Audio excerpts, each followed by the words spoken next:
Hello friends, আমি সুস্মিতা। আজকে কিন্তু নিয়ে চলে এসেছি আবারও একটা মজাদার রেসিপি, চিকেন আর রাইসের একটা যুগলবন্দি। চিকেন রাইস, ঠিক আছে, সাউথ ইন্ডিয়ার একটা অথেন্টিক রাইস, সেটা হচ্ছে চিকেন রাইস।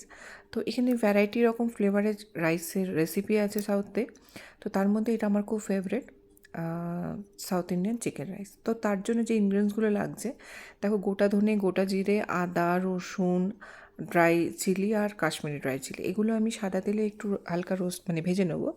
তারপরে একটু টমেটো আর গ্রিন চিলি দিয়ে আবার একটু নাড়াচাড়া করে এটার একটা পেস্ট বানিয়ে নেবো, ঠিক আছে। এই যে এরকম হবে পেস্টের টেক্সচারটা। আচ্ছা, এখানে যে চালটাই আমি ইউজ করেছি সেটা কিন্তু এক ধরনের আতপ চাল। এগুলো এখানে ভ্যারাইটি রকমের আতপ চাল এখানে পাওয়া যায়। তো আর এইগুলো দেখে নাও, স্টার এনিজ, লবঙ্গ, এলাচ, গোলমরিচ, মৌরি, দারচিনি, এগুলো কিন্তু আমার ফোড়নের জন্য লাগছে। আর পেঁয়াজ কুচি আর ধনেপাতা কুচি। আর এখানে মাংসের পিসগুলো কিন্তু আমি মোটামুটি একটু বড় সাইজের রেখেছি। দই দিয়ে, ধনে গুঁড়ো, জিরে গুঁড়ো দিয়ে, নুন হলুদ দিয়ে আমি একটু আধ ঘন্টা 1 ঘন্টার মতো ম্যারিনেট করে রেখেছিলাম। এবারে প্রেশার কুকারে আমি সাদা তেল দিয়ে কিন্তু পুরো রান্নাটা করব। যে ফোড়নগুলো আমি দেখালাম সেই ফোড়নগুলো দিয়ে দেবো।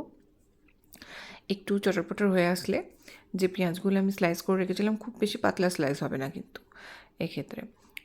তো এভাবে পেঁয়াজগুলো দিয়ে একটু নাড়াচাড়া করে নিয়ে পরে এখানে আমি একটু আদা রসুনের পেস্ট দিয়ে দেবো।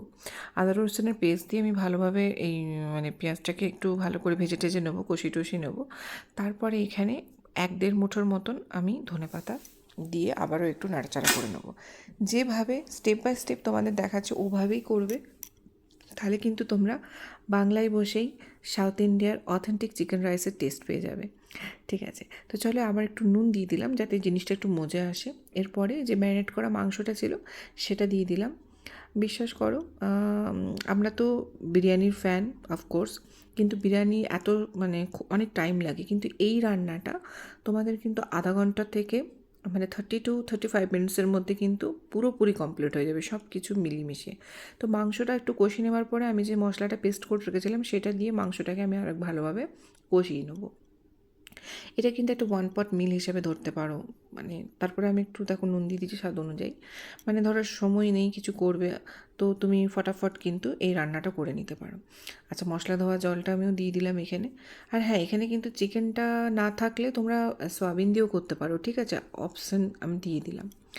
আচ্ছা, এরপরে যখন আমার চিকেনটা মোটামুটি কষানো হয়ে যাবে তখন আমি যে জলটা ধুয়ে রেখেছিলাম সেই চালটা দিয়ে আবারও একটু নাড়াচাড়া করে নেব, ঠিক আছে। নাড়াচাড়া করে নেওয়ার পরে জলটা এরকম পরিমাণে দেবো যে কড়ের একটা কড় পর্যন্ত ডুববে, এরকম পরিমাণে জল দেবো, ঠিক আছে। তো এরপরে প্রেশার কুকারের ঢাকনাটা লাগিয়ে আমি দুটো সিটির জন্য অপেক্ষা করব মিডিয়াম আছে। তো দুটো সিটি আমার পড়ে গেছে, দেখে নাও, আমার চিকেন রাইসও কিন্তু রেডি হয়ে গেছে। বিলিভ মি, এটার টেস্টটা কিন্তু একদম অন্যরকম, একদমই অন্যরকম। আমার ভীষণ ভালো লেগেছিলো, সেজন্য সপ্তাহে আমার বাড়িতে এটা একটা হবেই হবে। তো চলো, এরকম স্যালাড দিয়ে খেয়ে নেবে। আর অবশ্যই জানিও কোথা থেকে তোমরা দেখছো আর চিকেন রাইসটা খেয়ে তোমাদের কেমন লাগলো, আর কী কী তোমরা জানতে চাইছো সাউথ ইন্ডিয়ার কোন ডিশ, জানি।